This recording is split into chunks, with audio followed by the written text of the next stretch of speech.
Hoy nosotros nos dejaremos también alumbrar por un gran padre de la Iglesia de Occidente, que es San Hilario de Poitiers. Poitiers.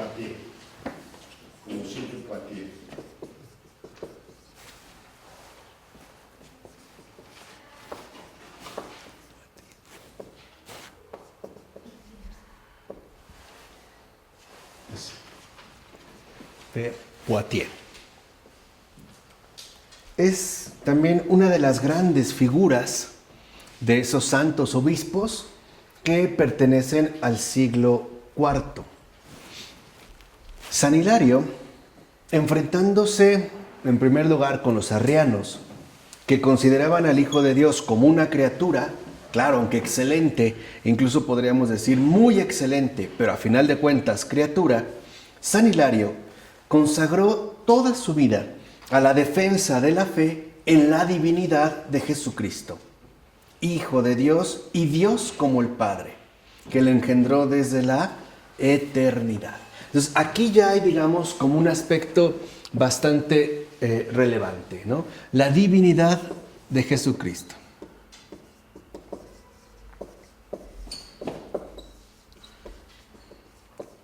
¿Por qué nos detenemos nosotros un momento aquí? Quizá hoy en día, en el mundo contemporáneo, esta insistencia en la divinidad de Jesucristo se ha ido como perdiendo paulatinamente. O sea, creemos en Jesús, pero realmente aceptamos su divinidad, o sea, aceptamos con radicalidad que se trata de Dios, no solo como un enviado, no una criatura especial o un iluminado, o alguien predilecto, o un santo. No, o sea, realmente, ¿no?, nos hemos tomado con absoluta seriedad su divinidad. O sea, al reconocer que se trata de Dios, que el que se encarnó de la Virgen María es Dios, que el que estuvo caminando por ahí, ¿no?, en el lago de Galilea es Dios, que el que estuvo clavado a la cruz es Dios, que el que sigue, ¿no?, todavía presente en la celebración eucarística es Dios. Quizá esto es como uno de los aspectos fundamentales que hoy en efecto deberíamos de recuperar con mucha más atención y con mucha más intensidad. El también nosotros, ¿no?, consagrar nuestra vida a la defensa de la fe en la divinidad de Jesucristo, verdadero Dios y verdadero hombre. Porque hay una cierta tendencia, sobre todo a inicios del siglo XX, de mostrarnos un rostro humano de Jesús.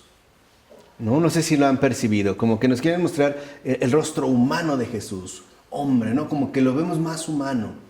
Sí, pero no podemos nosotros también, ¿no?, quitarle o tratar de desvincularlo de su otro lado verdaderamente divino. Hoy hay muchos movimientos que ven en Jesús como un hombre ejemplar, ¿no?, como un modelo. Sí, pero quizá realmente valdría la pena otra vez esforzarnos por profundizar en ese misterio de su divinidad. Pues bien, no se disponen datos seguros, fiables, sobre la mayor parte de la vida de San Hilario. Las fuentes más antiguas dicen que nació en Poitiers. En Poitiers. Probablemente hacia el año 310. O sea, estaríamos igual en el siglo IV.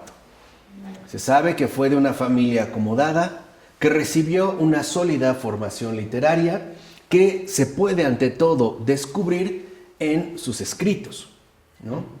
Sus escritos muestran la buena formación que recibió. Parece ser que no creció en un ambiente cristiano. Él mismo nos habla, por ejemplo, de un camino de búsqueda de la verdad.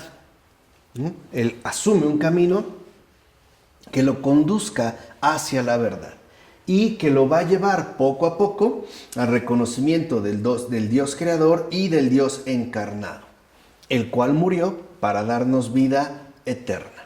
Ahora, bautizado hacia el año 345, fue elegido de su ciudad natal en torno a los años 353-354. Estaríamos justo a la mitad del siglo IV. Ahora, en el año 356 asiste como obispo al sínodo de Béziers. ¿Tú que lo tienes ahí? ¿Cómo se pronuncia? ¿Béziers? ¿Dónde está? En el segundo renglón de la 150. Béziers. Béziers. Bueno, asiste como obispo al sínodo de Béziers en el sur de Francia. Y que, como él mismo lo llamó, se trataba del sínodo de los falsos apóstoles. Porque estaba conformado por la asamblea, ¿no?, ante todo dominada por obispos filoarrianos, o sea, adeptos, ¿no?, del arrianismo, que de hecho negaban la divinidad de Jesucristo. Él decía que se trataba del sínodo de los falsos apóstoles. Tenía razón, porque entonces no proclamaban verdaderamente a Jesucristo, verdadero Dios y verdadero hombre. Ahora, estos falsos apóstoles, al ser mayoría, piden al emperador Constancio que condene al destierro al obispo de Poitiers. Así San Hilario se verá obligado a abandonar la Galia en el verano del año 356. O sea, también padece persecución. Ahora, desterrado una vez en Frigia, que está en la actual Turquía, San Hilario entra en contacto con un contexto religioso dominado por completo por el arrianismo. O sea, él también, fíjense, o sea, ahí se ve como el aspecto importante, ¿no? San Hilario, como alguien a quien la providencia lo pone justo, ¿no?, en el corazón mismo de la falsedad, es decir, de la mentira, en un ambiente que ante todo considera que Jesucristo no es Dios, o sea, que niega la divinidad de Jesucristo. Pero allí, su celo de pastor lo lleva a trabajar sin descanso por el restablecimiento de la unidad de la iglesia, o sea, a partir de esa base sólida de la recta fe formulada por el Concilio de Nicea. Entonces, o sea, basándose en la ortodoxia. Es con este propósito, ¿no?, de restablecer la unidad de la iglesia a partir de la ortodoxia que va a redactar su obra dogmática más importante y conocida, el De Trinitate, ¿no?, es decir, sobre la Trinidad. ¿Qué hace San Hilario en el De Trinitate? En primer lugar, exponer su camino personal hacia el conocimiento de Dios. O sea, en el De Trinitate, él expone cómo es que fue su camino personal que lo condujo hacia el conocimiento de Dios. Y se esfuerza por demostrar que la Escritura atestigua claramente la divinidad del Hijo y su igualdad con el Padre. Y que lo hace no solo en el Nuevo Testamento, sino también en muchas páginas del Antiguo Testamento, en las que él considera ya está presente el misterio de Cristo. Así lo que va a desarrollar entonces, ¿no?, San Hilario es una teología trinitaria que tendrá como base la fórmula bautismal que nos dio el propio Señor. En el nombre del Padre, y del Hijo, y del Espíritu Santo. De ahí parte para San Hilario toda la teología. La teología que él va, digamos, a elaborar, ¿no?, su teología dogmática, se basa pues en esta profesión de fe bautismal, que en realidad no es otra cosa más que las palabras fundacionales que el propio Jesús nos ha dado. O sea, no solo, ¿no?, este hombre verdadero, sino Dios mismo, ¿no?, insistiendo en su divinidad. Nos ha dado, por así decirlo, la llave fundamental que abre las puertas al cielo. Por eso recordarán cómo Jesús es claro, ¿no? Vayan, ¿no?, y conviertan a los demás y bautícenlos, ¿no?, en el nombre del Padre y del Hijo y del Espíritu Santo. Entonces, partiendo de aquí, lo que es fundamental para Hilario de Poitiers es que entendamos, pues, que en el fondo mismo de la divinidad de Jesucristo late la Trinidad. Que la divinidad de Jesucristo expone y manifiesta la divinidad del Padre, del Hijo y del Espíritu Santo. Así que esta sería pues la base esencial de toda nuestra experiencia creyente. Por ello, a pesar, vean, de que estaba inmerso, ¿no?, como hemos mencionado, en un ambiente netamente herético, es decir, arriano, que niega la divinidad de Jesucristo, él se esfuerza por mostrar que en realidad, si uno niega la divinidad de Jesucristo, se priva en último término de la Trinidad. Y por eso no podría considerarse un auténtico cristiano. O sea, negar la divinidad de Jesucristo es atentar contra la propia Trinidad, ¿no? Sería, pues, ¿no?, ir en contra de la verdad. Aunque también San Hilario muestra un perfil pastoral de reconciliación. También tiene, sobre todo, un espíritu de conciliación. Por ejemplo, tratará Hilario de comprender a quienes todavía no han llegado a la verdad plena. O sea, se muestra literalmente delicado, ¿no? Y con gran inteligencia teológica buscará ayudarles a que alcancen la plena fe en la divinidad verdadera de nuestro Señor Jesucristo. O sea, no se cansa de ello. Para Hilario es pues muy importante el ayudar a las almas a que salgan del error, basados, ¿no?, en el fundamento insuperable de la Trinidad. Ahora, para el año 360 o 361, San Hilario puede finalmente regresar del destierro a su patria y lo primero que hace es reanudar su actividad pastoral.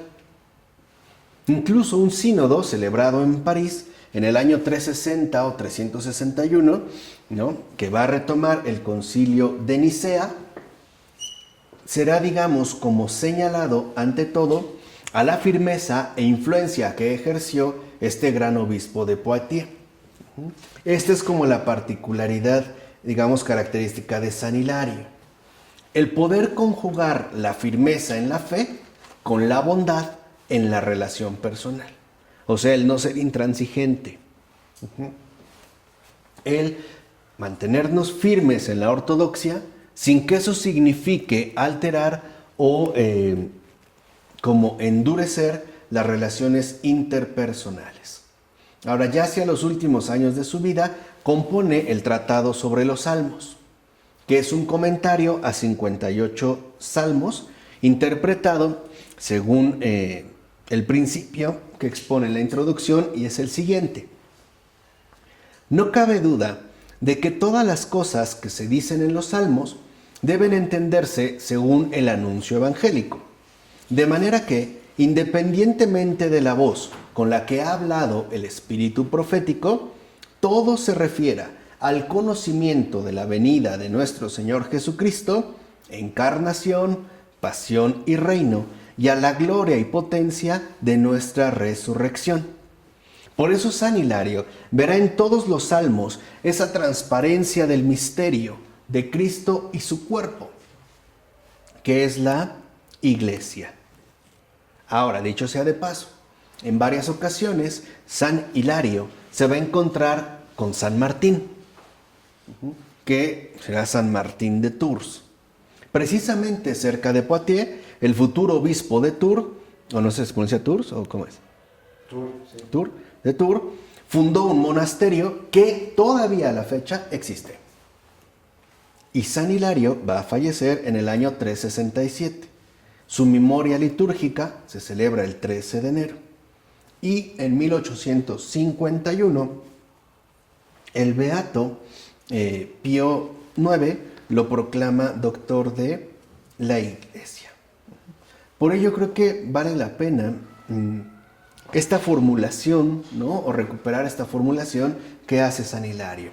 Y dice así: Dios solo sabe ser amor y solo sabe ser Padre. Y quien ama no es envidioso, y quien es Padre lo es totalmente. Este nombre, Padre, no admite componendas, como si Dios solo fuera Padre en ciertos aspectos, y en otros no. Por eso, el Hijo es plenamente Dios, pues quien procede del perfecto es perfecto, porque quien lo tiene todo, le ha dado todo. Así pues, solo en Cristo, Hijo de Dios e Hijo del hombre, la humanidad encuentra salvación. Precisamente, el camino hacia Cristo está abierto a todos. En la asunción de la carne, que compartimos como humanidad, aunque siempre se requiere la conversión personal. Vean lo que dice San Hilario. A través de la relación con su carne, el acceso a Cristo está abierto a todos, a condición de que se despojen del hombre viejo y lo claven en su cruz, a condición de que abandonen las obras de antes y se conviertan, para ser sepultados con Él en su bautismo con vistas a la vida. Entonces, aquí el rasgo que tendría que sobresalir es la cuestión de la fidelidad a Dios. Cómo mantenernos fieles, ¿no?, a lo que Él de hecho ya nos ha ofrecido, que es la salvación. Bueno, pues el reconocer en primer lugar que se trata de un don de su gracia. Por eso, San Hilario, al final de este tratado, ¿no?, sobre la Trinidad, pide la gracia de mantenerse siempre fiel a la fe del bautismo, a la fe que, como nosotros mencionamos hace un momento, recibió en nombre del Padre y del Hijo y del Espíritu Santo. Es justo a esta profesión de fe a la que él pide la gracia de permanecer fiel. De tal manera que algo característico en San Hilario es que la reflexión se transforma en oración y la oración se hace reflexión. De tal manera que todo el libro es un diálogo con Dios. Similar quizá como ocurre con San Anselmo de Canterbury. Ahora, terminemos esta ocasión con San Hilario pidiendo su intercesión y también haciendo suyas las palabras que nos deja. Haz, Señor, que me mantenga siempre fiel a lo que profesé en el símbolo de mi regeneración, cuando fui bautizado en el Padre, en el Hijo y en el Espíritu Santo. Que te adore, Padre nuestro, y juntamente contigo a tu Hijo. Que sea merecedor de tu Espíritu Santo, que procede de ti a través de tu unigénito. Amén. Pues que así sea, que esa profesión de fe nos permita a nosotros siempre mantenernos unidos a la Trinidad. Una Trinidad que ha resplandecido en la divinidad y humanidad de Jesucristo, verdadero Dios y verdadero hombre. En nombre del Padre, del Hijo, del Espíritu Santo. Amén.